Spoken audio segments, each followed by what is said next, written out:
I did not expect the moment my marriage started collapsing to begin with a phone call from a stranger while I was standing in the cereal aisle of a grocery store, holding a box of something my wife liked and thinking about how normal my life felt just 10 seconds before everything changed.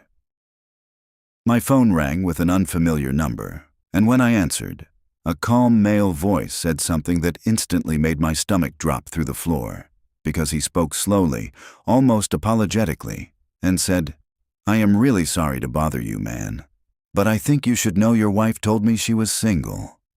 For a few seconds, I just stood there, surrounded by shopping carts and fluorescent lights, while my brain tried to catch up with the words I had just heard.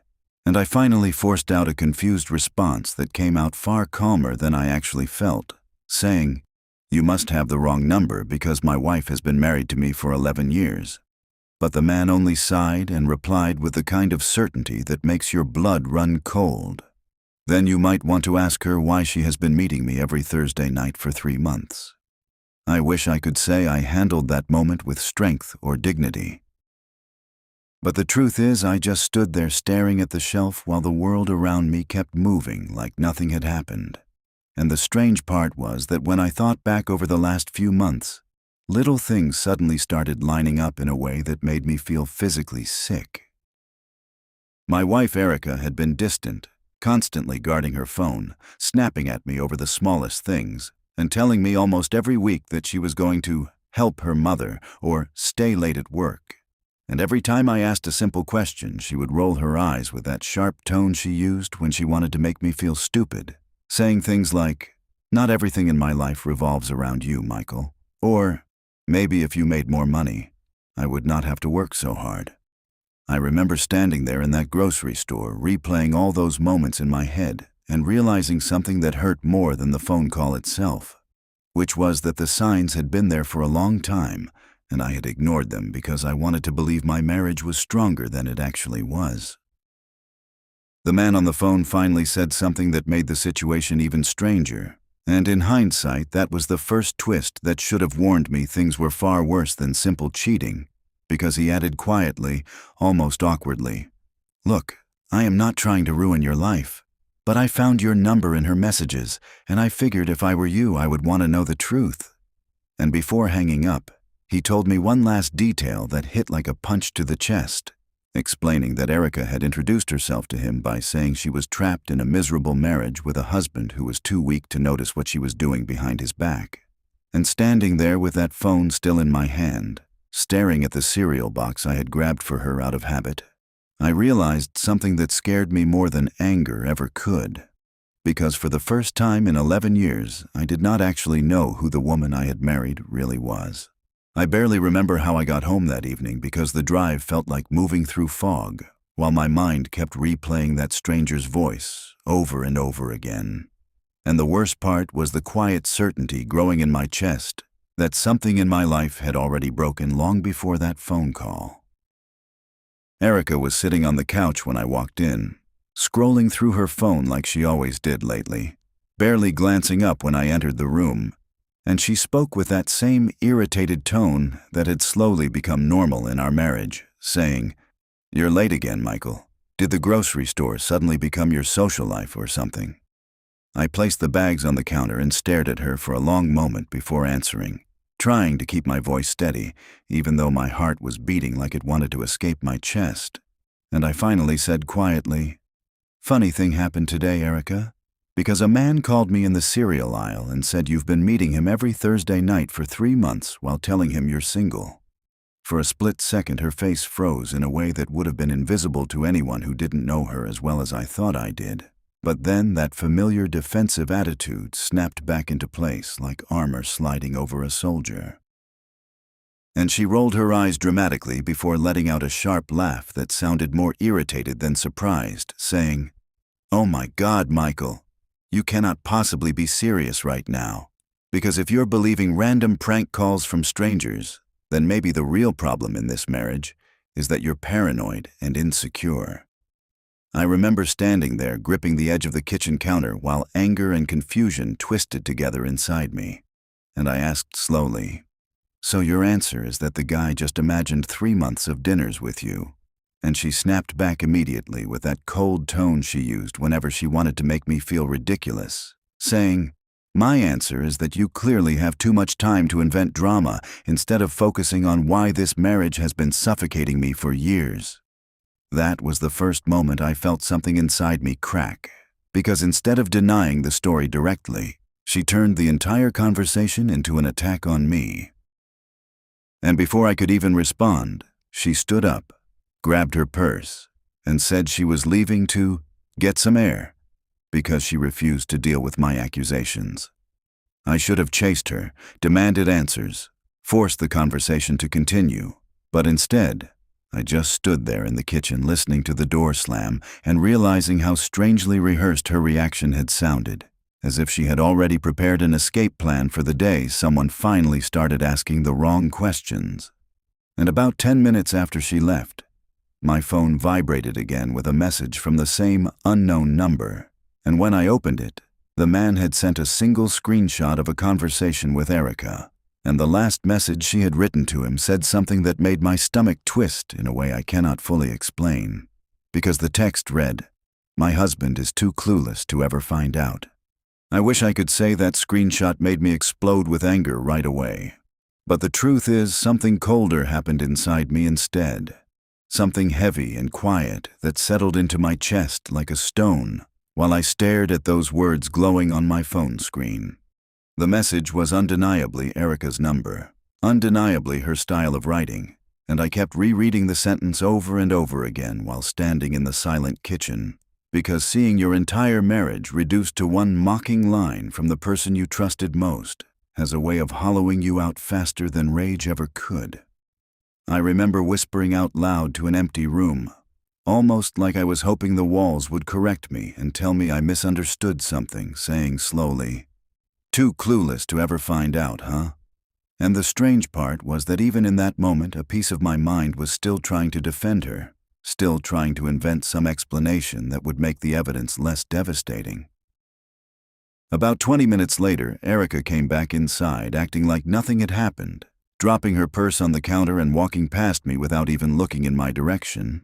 And when she finally noticed I was still standing there holding my phone, she let out an annoyed sigh and said in that dismissive voice she always used when she wanted to shut down an argument before it started, "Michael, if you're still obsessing over that ridiculous call, then we seriously need to talk about your trust issues." I slowly turned the screen toward her and said quietly, "Then maybe you can explain this." And for the second time that night, her expression froze for a fraction of a second before the irritation came flooding back. She stared at the screenshot for a moment before letting out a sharp laugh that sounded forced and brittle. And then she said something that made my stomach twist even harder, because she shrugged and said, "Oh, wow, congratulations. Someone photoshopped a fake text message. Are you really this easy to manipulate?" The calmness in her voice was almost impressive, the kind of confidence that made me question my own eyes for a brief second. And I remember saying slowly, "So you're telling me that a stranger randomly created fake messages pretending to be you just to prank my marriage?" And she folded her arms with that cold expression I had been seeing more and more lately before replying, "I'm telling you that if you trust some random guy over your own wife, then maybe our marriage has bigger problems than you think." But the moment that truly shattered whatever denial I still had left came about an hour later, when she went upstairs to shower and left her phone charging on the kitchen counter. I wasn't planning to touch it, not at first, but then the screen lit up with a new message from a contact saved under a name that made my blood run cold. The notification simply said, "Can't wait for Thursday again. Your husband's still clueless." And standing there in my own kitchen, holding the phone of the woman I thought I knew, I suddenly realized the stranger from the grocery store might actually be the least disturbing part of what was happening. I stood there staring at that message notification like it was some kind of trap waiting to snap shut around my life. Because there is a moment when denial finally runs out of places to hide, and when that moment arrives, it feels like the ground beneath your feet quietly disappears. My hands were shaking slightly as I picked up Erica's phone and unlocked it. Something I had never done in 11 years of marriage because trust had always been the one rule I believed we both respected. The message thread opened instantly, and the first line I read felt like someone had driven a cold blade straight through my chest, because the man she was talking to wrote with a confidence that only comes from someone who has been part of a secret for a long time. He had sent, "Last Thursday was amazing, but next time you better stay the night instead of running home to play house." And Erica had answered with the kind of casual cruelty that only makes sense when someone has already decided your feelings no longer matter, replying, "Relax. He never questions anything anyway."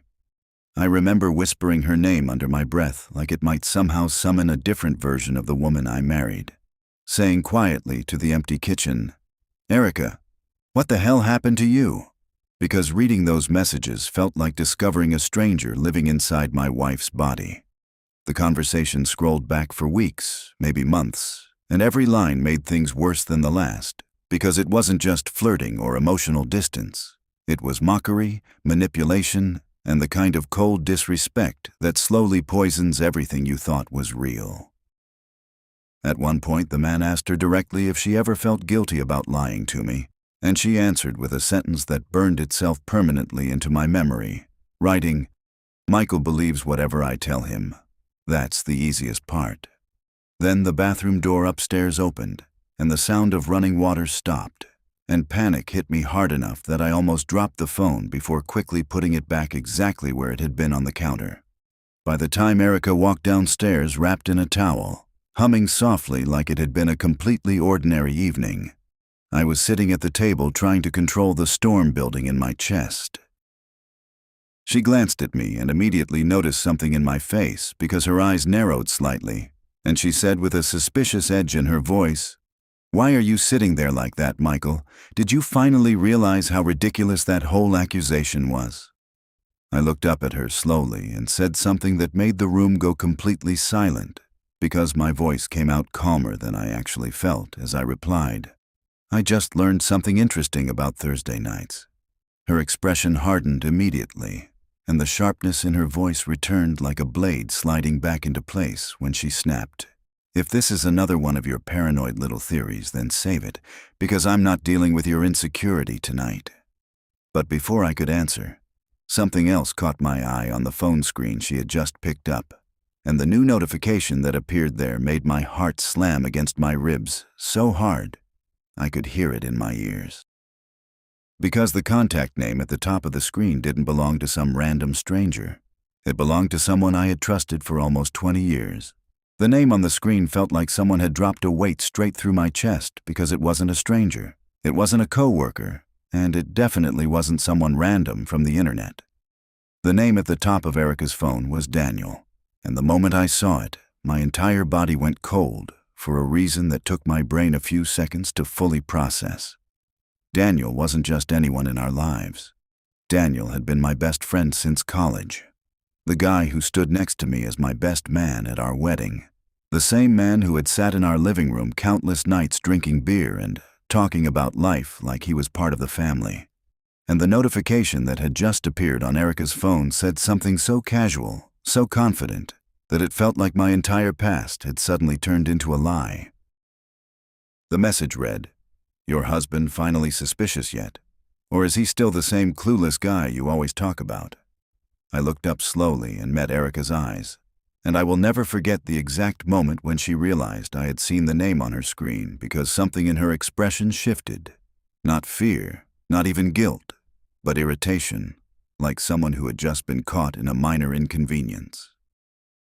She glanced at the phone in her hand and then back at me, her voice instantly turning sharp and defensive as she said, "Why are you staring at me like that, Michael? Seriously, what is wrong with you tonight?"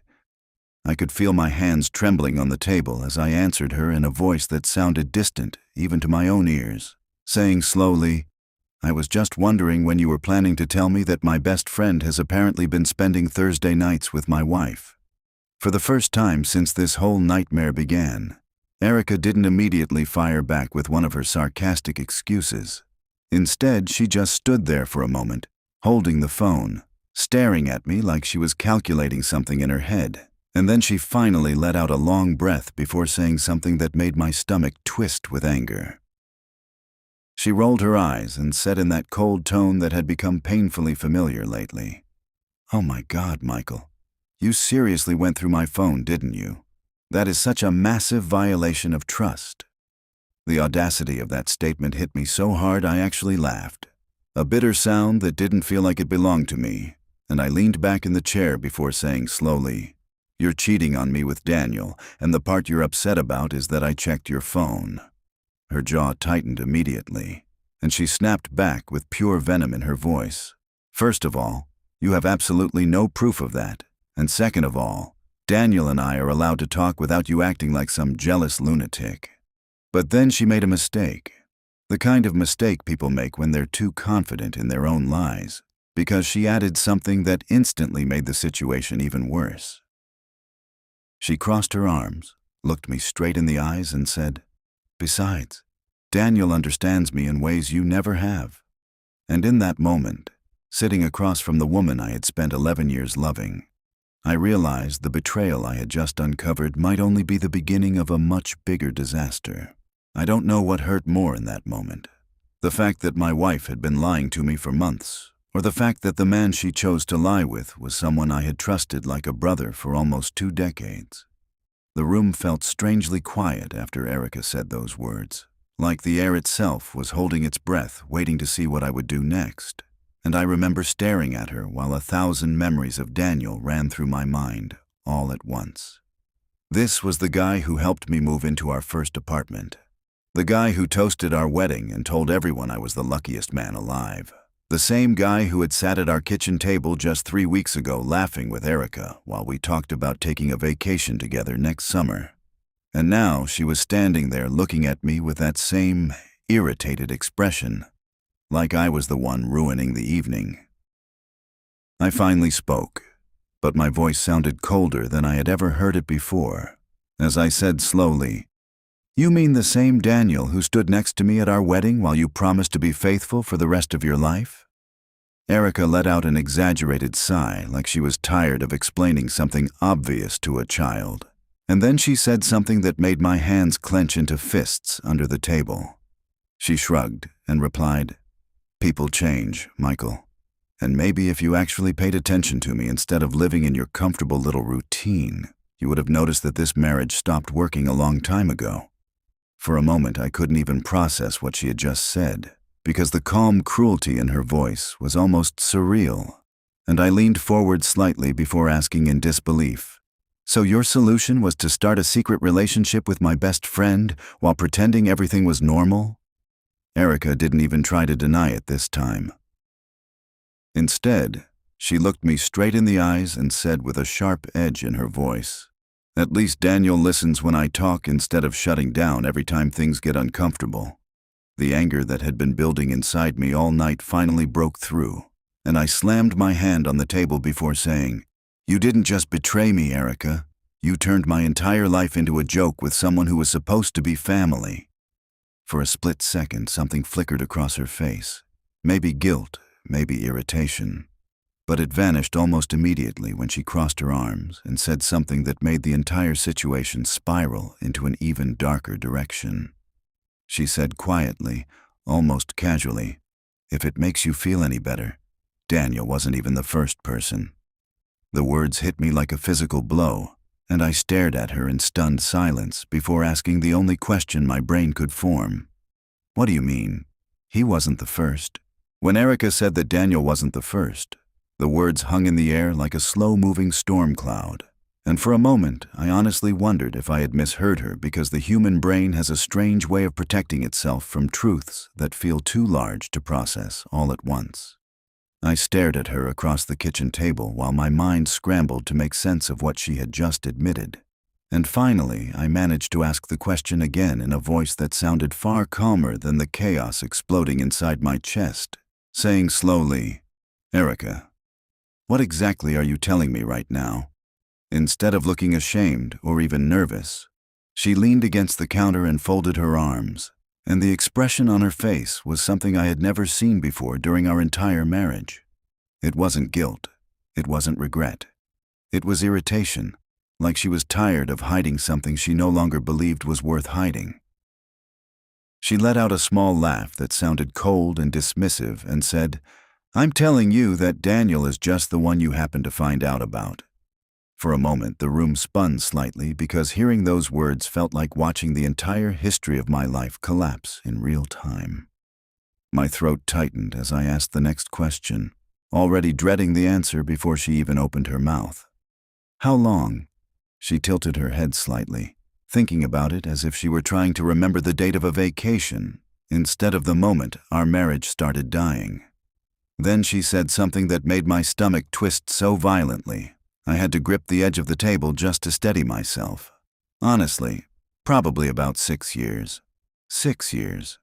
That number echoed in my head like a gunshot because 6 years earlier had been one of the happiest moments of my life. That was the year we bought our house.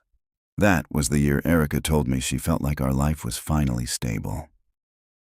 That was the same year Daniel started coming over more often, joking with us, grilling in the backyard, talking about how lucky we all were to have such a close group of friends.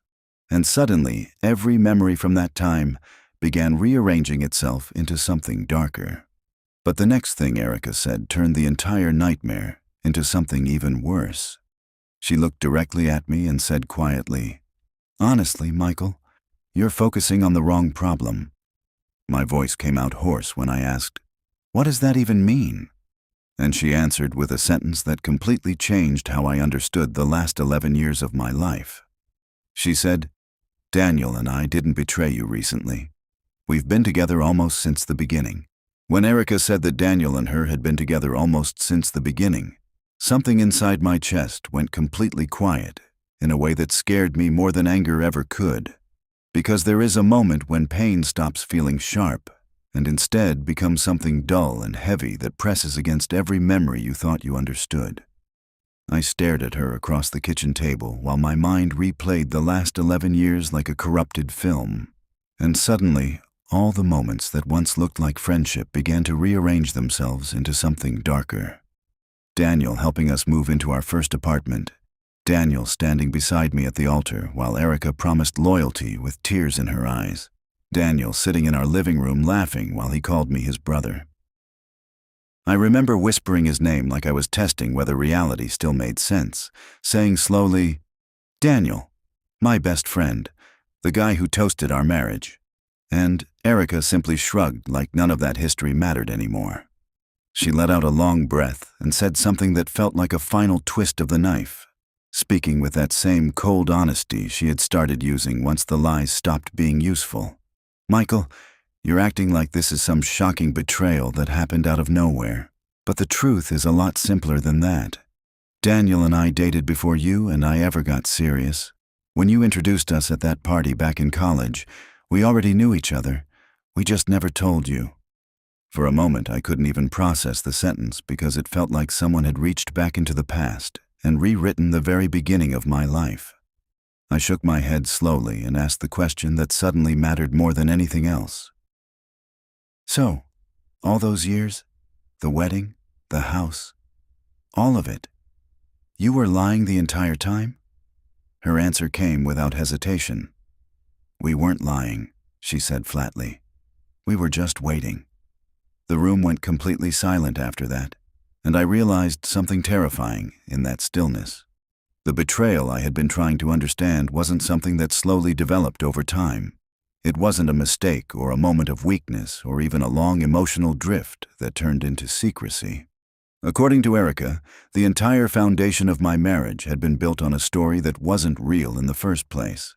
But the final twist came a few minutes later, when my phone vibrated again on the kitchen table. The same unknown number that had called me in the grocery store had sent one more message. And when I opened it, the man wrote something that reframed the entire nightmare in a way I never expected. He said, "I think you deserve to know one more thing. I'm not Daniel." And in that moment, I realized that whatever game had been happening behind my back for years might be far bigger than the two people standing in my kitchen.